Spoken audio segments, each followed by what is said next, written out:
This is an amp, albeit a mini one, plugged into a cabinet with a microphone on it. And with this rig, I can make sounds like this.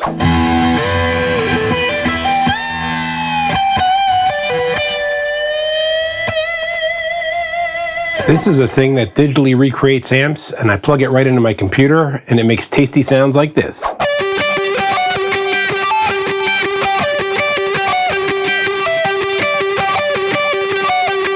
This is a classic Gibson guitar made in the 1950s.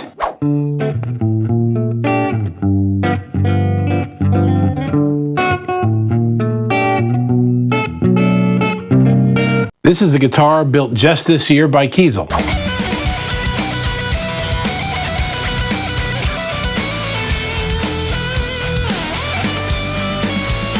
Some of you see this stuff and get psyched. And most people in that camp see this stuff and think it's just gross and doesn't compare to the classic gear. Why is that? Which one are you, by the way? Please leave a comment below and let me know. I've given this a lot of thought because I'm a guy who got into the new digital gear way back in the 90s, and it was really out of necessity. And even so, I really liked the sounds I was getting out of stuff that other players kept talking shit about. I think it comes down to copying versus creating, and I'm probably going to piss people off with what I have to say about that. But first, I just want to talk about that whole "it was a necessity for me" thing. I started really getting into recording in the 90s, and to get the sounds I wanted, I was collecting gear as fast as my pittance of an income would allow. Being a guitar player, the guitar stuff was the main focus of my recordings, and so I had a good couple amps that could blow out a few windows. My parents sure loved that. I mean, we all know you don't get this sound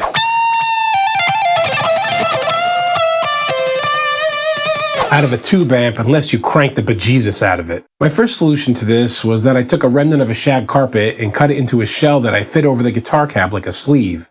I wish I had a picture of it, but I had a tiny cutout that I put a mic in. I think it was an F757 at the time, and it helped, but it was still rumbling the floor, and God bless my parents for putting up with me. I couldn't record late at night. I couldn't record when people were over. I tried not to record while they were watching TV. You probably feel my pain if you have your own giant amps and make rock or metal type music. Do you have any funny recording stories or workarounds that you came up with? Let me know, I want to hear your stories. Anyway, I had so much gear just between guitar amps and effects pedals that I had to get rid of my bed and sleep on the floor next to the mixing desk. So when the first iteration of amp modeling stuff came out and I could have this one little box and plug it directly into my recording gear, no loudspeakers, no waking the neighbors, well, I was pretty dang excited. Now obviously this thing didn't sound like my amps really at all, but it was cool in its own right.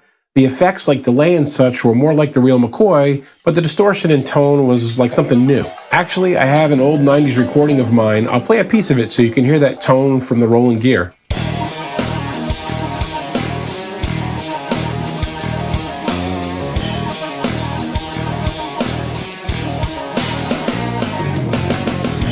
And this is where I'm really going to piss some people off. I think the reason most guitar players don't like innovative gear is that they are copiers and not creators.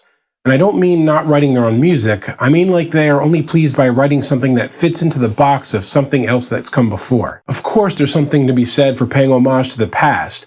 But imagine if a guy like Dimebag could only appreciate a Les Paul into a Marshall. It took a certain type of courage to be the first person to sound like... There was no tone like that before. And yeah, it wasn't created with digital modelers or anything. But my point is that he created from a place of innovation. He ran with a tone that would have sent most other players running. And to me, when you plug into something like the Axe effects, the opportunities for innovation are boundless. I think players have barely tapped into what gear like this can do. On top of that, the convenience of being able to get those amps to 11 sounds directly into your recording gear at whatever volume you want is amazing. This kind of stuff takes up very little space. Hey look, I can fit my bed back into my room. And it offers new creative frontiers while also allowing you to mimic the old.